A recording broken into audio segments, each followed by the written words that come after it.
Chers amis, chers frères et sœurs en Jésus-Christ, bonjour. Dans la vidéo précédente, la première vidéo, nous avons vu mon témoignage personnel au sujet des repos dans l'esprit, et puis nous avons vu également ce que n'est pas le repos dans l'esprit. Maintenant, ensemble, on avance petit à petit et nous allons voir quels sont les risques du repos dans l'esprit lorsque c'est mal vécu, voire même utilisé, donc ça fait partie des risques. Voilà. Donc maintenant, nous allons approfondir quels sont les risques en 8 points. Comme annoncé, poursuivons. Maintenant, nous abordons le petit chapitre en 5 tout petits points rapides, bien sûr, ce que n'est pas le repos dans l'esprit.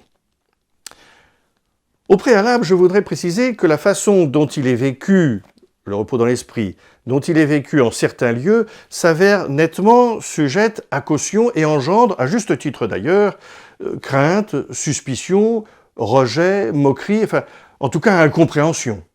Donc attention de la façon dont c'est vécu ou dont c'est accompagné. On le verra petit à petit. De plus, si l'on s'en tient aux apparences, le repos dans l'esprit présente parfois de fortes analogies avec des expériences vraiment qui n'ont rien à voir avec la révélation biblique et la révélation chrétienne, des expériences davantage de médiumnité, n'est-ce pas, ou de psychopathologie. Et donc là, forcément, il y a quelque chose qui coince quelque part. Ça va pas. C'est pas de Dieu. C'est pas de Dieu. Cette confusion, ou l'absence de formation, l'absence de discernement, peuvent troubler grandement certains participants pendant ces temps de prière. Et donc, comment dirais-je, arrêter, immobiliser, ou en tout cas rendre inefficace la grâce de Dieu, parce que forcément, les voisines et les voisins du groupe de prière vont se dire « mais qu'est-ce qui se passe? Qu'est-ce que c'est que ça ?» Alors, ce que n'est pas le repos dans l'esprit, il ne s'agit pas d'une quelconque manipulation de personnes ou bien d'un phénomène de psychologie de foule. Pas de manipulation, pas de psychologie de foule. C'est très facile à faire. Vous savez, il n'y a rien de tel qu'une foule pour être manipulable. C'est d'une facilité déconcertante, avec de la musique d'ailleurs, vous en avez peut-être fait l'expérience, de plus en plus forte, ce qui fait qu'on n'arrive plus à avoir le recul nécessaire, n'est-ce pas? Et puis alors là, de manipuler, pour peu que le prédicateur ait la tchatche, évidemment, pas moi du tout, bien sûr, bien sûr. Donc premier point, pas de manipulation, c'est pas un phénomène de psychologie de foule. Deuxième petit point de ce que n'est pas le repos dans l'esprit, il ne s'agit pas d'un phénomène hystérique. Voilà. Parce qu'auquel cas, c'est plutôt soit un problème purement de psychiatrie, c'est pas mon domaine, là je ne m'avance pas, hein, ou alors une manipulation du locataire du dessous. Troisième chose, troisième aspect de ce que n'est pas le repos dans l'esprit, il ne s'agit pas d'un effet de transmission d'un fluide magnétique, pas de transmission d'un fluide magnétique, comme ça, ni d'un effet médiumnique, voilà, ou plus largement parapsychologique. Voilà. Ça n'a rien à voir avec tout ça. Ça, c'est de la manipulation, ça n'est pas de l'Esprit Saint. Quatrième aspect, il ne s'agit pas d'un phénomène hypnotique. Je ne suis pas là pour... Enfin, en plus, c'est pas moi. Bon, mais pour hypnotiser, n'est-ce pas, mon public, voilà. Enfin, cinquième et dernier petit point que je voulais vous proposer dans ce que n'est pas le repos dans l'esprit, il ne s'agit pas d'un évanouissement, ni d'une perte de conscience. Bien sûr, ce n'est pas ni un évanouissement, ni une perte de conscience. Voilà déjà ces 5 petits points. Maintenant, comme je l'annonçais, voyons quels sont les risques. Alors là, il y en a un paquet. Il y en a un paquet, je vous en proposais 8, mais on pourrait peut-être en avoir d'autres. Mais déjà, les 8, vous allez voir, c'est assez complet, me semble-t-il. Donc nous l'avons bien vu, hein, le repos, l'expression « le repos dans l'esprit » est en même temps une réalité de foi et une réalité sensible. J'ai bien dit une réalité de foi. On est dans l'ordre de la foi. Pas de la manipulation idéologique ou de la manipulation psychologique, ou voilà, dans la foi, et une réalité sensible, parce qu'on le sent, et on le sent tellement que, pouf, nous la partie. Voilà. Là aussi, j'ai deux exemples là, qui me viennent immédiatement en tête avant d'attaquer les 8 points sur les risques. Deux exemples. Ça m'est arrivé dans des assemblées de prière de voir des gens, hop, s'affaisser, hop, paisiblement, doucement, en général plutôt en arrière ou sur le côté, voilà. là vous pouvez d'ores et déjà discerner qu'il s'agit bien, c'est un premier élément, un repos dans l'esprit. En revanche, j'ai déjà vu des gens qui tombaient, mais d'une façon violente et de face et bruyante. Là non, vous voulez que je vous le refasse? Non, quand même pas. Bon. Et là, tout de suite, on discerne que c'est plutôt le locataire du dessous et c'est pas le propriétaire du dessus. Là, c'est évident. On le voit d'ailleurs de la façon dont la personne est tombée et de ce qu'elle vit une fois à terre. Alors ça, on en reparlera. Je reviens à mes 8 petits points. Le premier, quels sont les risques, hein? Bon, premier risque, c'est rechercher périodiquement et fréquemment le phénomène. Je vais à une soirée de prière parce que je veux tomber dans le repos de l'esprit. Ah, hop, hop, hop, et me voilà parti, je suis dans... Bon, alors ça n'a rien à voir avec le repos dans l'esprit, c'est du pétage de plomb, c'est tout ce que vous voulez, mais bon, ça manifeste l'immaturité et l'incompréhension de ce qu'est la miséricorde divine. Voilà. On n'achète pas et on siffle pas le bon Dieu. Le bon Dieu, c'est pas notre boy, n'est-ce pas? Donc on le siffle pas pour lui dire j'ai envie de... Et puis tu vas me donner ceci et puis je vais tomber dans le repos de l'esprit. Eh bien non. Et d'ailleurs, on le voit une fois que la personne est à terre, que c'est vraiment pas le repos dans l'esprit. C'est de la gourmandise spirituelle. Et donc c'est pas bon du tout. Deuxième risque, hein, s'attacher trop aux sensibles, au détriment de la grâce spirituelle reçue. Si c'est vraiment un repos dans l'esprit, c'est parce que le Seigneur est en train de vous nourrir. Donc c'est positif. C'est quelque chose qui va grandir dans ma foi. Et en même temps, il est en train de me guérir intérieurement, spirituellement, un problème de pardon non donné, ou non reçu, ou une blessure de l'enfance, ou quand j'étais dans le ventre de ma mère, ou bien plus tard, jusqu'à pendant un repos de l'esprit, jusqu'à une guérison physique, bien sûr. Mais vous voyez, si je m'attache trop aux sensibles, ça ne va pas le faire, comme on dit maintenant. Ça ne va pas le faire parce que je m'attache et j'axe et je me crispe sur le sensible et non pas sur la grâce reçue. C'est-à-dire que je me fais le centre et je ne m'ouvre pas à la grâce du Seigneur. Troisième risque, être déçu de ne pas être tombé. Alors, oh, mon père, il y avait tel ou tel... regardez, mon voisin, ma voisine, ils sont tombés, et moi non. Et moi je comprends pas, pourquoi le Seigneur, il me nourrit pas? Et vous voyez, alors là, ça, il y a un bins là, forcément. Comme si la vérité du don de l'Esprit, de la visite intérieure du Père des miséricordes, du Seigneur lui-même, ne résidait que dans un phénomène physique et dans un phénomène sensible. Le Seigneur me nourrit, mais pas forcément, je ne le sens pas moi forcément.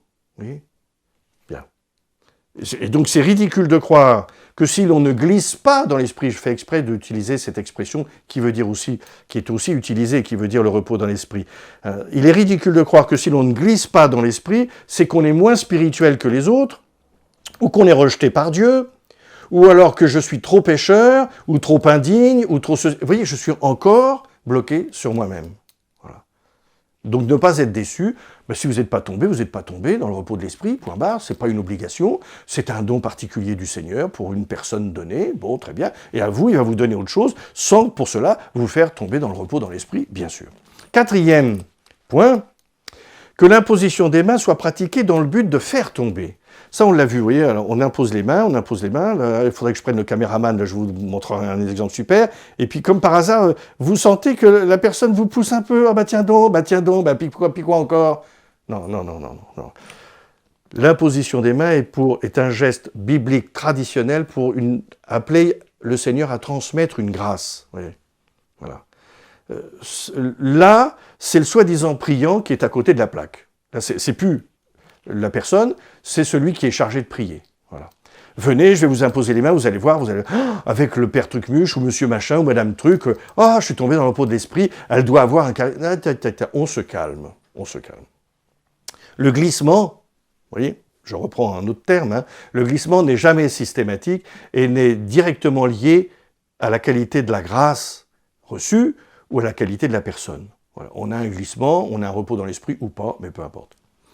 Cinquième risque, on y arrive au bout, on y arrive, patience. Cinquième risque, faire de l'imposition des mains une sorte de technique à produire un phénomène soi-disant mystique. Faire de l'imposition des mains une sorte de technique pour produire un phénomène soi-disant mystique. frères et sœurs, chers amis, n'oublions pas que c'est Dieu qui a l'initiative. C'est pas moi qui va imposer à Dieu quoi que ce soit. C'est Dieu qui a l'initiative, parce que c'est lui qui est le premier à mes côtés. S'il désire nous manifester ainsi son amour, à travers ce signe sensible, il n'en est pas prisonnier de ce signe. Il peut, et il le fait évidemment, vous témoigner de son amour à travers une grâce de paix, de guérison physique, spirituelle, affective, etc., sans forcément vous faire en sorte que vous tombiez dans le repos de l'esprit. C'est comme pour les sacrements. Le Seigneur a institué les sacrements, mais il n'est pas prisonnier de ces sacrements. Bien. 6e risque, il y aurait danger à désirer recevoir par mode de transmission une sorte de pouvoir. Ça, je l'ai déjà vu. Ça m'est arrivé de rencontrer quelqu'un qui m'a dit Padre, vous avez un charisme de guérison. Alors là aussi, il faut se calmer. Hein. Vous avez un charisme de guérison, de délivrance, libération. Est-ce que vous pouvez m'imposer les mains pour me transmettre ce don? Ce que je n'ai évidemment jamais fait, bien sûr. D'abord parce que ce n'est pas moi qui est le propriétaire du don ou du charisme éventuel que je pourrais avoir dans ceci ou dans cela, puisque tout le monde a les dons et les charismes s'il veut les accueillir, et si le Seigneur surtout, qui a l'initiative, je répète, veut les lui donner. Bien. Donc c'est pas moi qui suis propriétaire, et puis c'est Dieu lui-même qui donne ce don et ce charisme. Voyez, et donc vous voyez là tout de suite, vous discernez tout de suite la différence qu'il peut y avoir entre quelqu'un qui dit « Ah ben nous avons ce don de mère en fille, ou de père en fils, ou de grands-parents en parents, etc. » Et là, tout de suite, ah non, ça, c'est pas de Dieu. Ça, c'est du malin, c'est du locataire du dessous. Donc le risque, vous voyez, c'est ce danger de désirer recevoir, par mode de transmission, une sorte de pouvoir spirituel, bien sûr. 7e risque, mettre en valeur l'aspect spectaculaire du phénomène. C'est-à-dire juste ce phénomène-là, ce phénomène précis, hein, dans un but qui prétendrait être évangélisateur, bah tiens donc, bah oui, on prend ça, l'évangile à toutes les sauces, hein, et la pastorale à toutes les sauces, voilà. Et donc, on veut mettre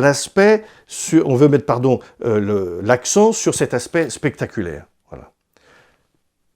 Le Seigneur est discret et prudent.